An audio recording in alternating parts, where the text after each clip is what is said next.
Salut tout le monde, bienvenue sur Browse.ai. Alors, c'est quoi cet outil d'IA? C'est un outil pour extraire des infos web sans coder, sans script complexe. Bon, il nous l'explique ici, non? Sans code, avec IA, 7000 plus intégration, service, évolutivité, extraction web. C'est ce que fait cet outil d'IA, ok? Ici, on a des cas d'usage. Extraction de données pour e-commerce, LLMs, avis, etc. Monétisation, immobilier, investisseurs et autres. On clique sur commencer, ok? On va continuer avec Google. Ici, quelques questions pour savoir qui on est, tout ça. Et voilà, on est dans l'outil, ok? On a les robots, espace de travail, API, paiement. Ok, on a 50 crédits gratuits et les espaces de travail. C'est aussi simple que ça. Très bien. Comment fonctionne Browse.ai pour extraire des données ou surveiller les changements sur les sites? En gros, on va extraire des données, des infos et mettre un lien, disons de YouTube.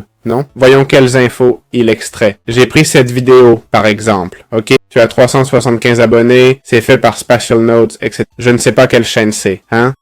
Cette page web nécessite une connexion? Non. Je clique sur démarrer, Robot Training. On peut faire une extension Chrome ou utiliser le Robot Studio, ok? Et là, il va se connecter au serveur et tout. En fait, je pense que YouTube est une page assez générale. Oui, c'est une page web, ne vous méprenez pas, mais pas vraiment. Là, vous avez vu que le détecteur de bots s'est déclenché, ok? Là, j'ai dit, oh, je me suis fait prendre. La page que j'essaie d'accéder semble avoir une détection de bot. T'inquiète, je change de tactique, hein? Maintenant, le bot enregistre tout ce que je fais, par exemple, un clic, ok? Pour accepter, par exemple, les cookies. Je veux juste voir quel type d'info ça me donne. Regarde, il m'a demandé quel genre d'info je voulais extraire. J'ai cliqué sur Capture du texte, ok?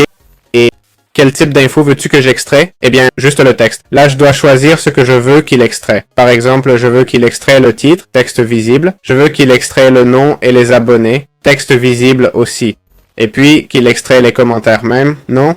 Et là, je clique sur Confirmer. Il dit, nommer le texte. Ah, ok, nommer le texte, titre. Suivant.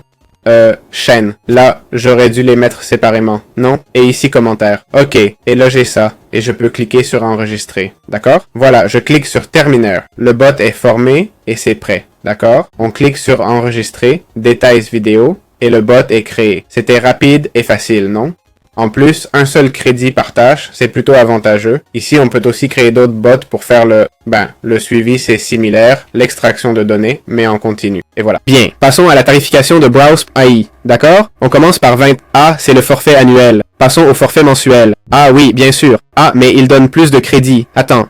Forfait mensuel, ça commence à 50 $. 2000 crédits, soit 2000 exécutions de robots. On peut avoir 10 robots, un utilisateur, support par email et une intégration. 50 $ quand même. C'est beaucoup? C'est peu? C'est pas mal en fait. C'est pas mal, mais combien coûte un dev pour scraper un site, vous croyez?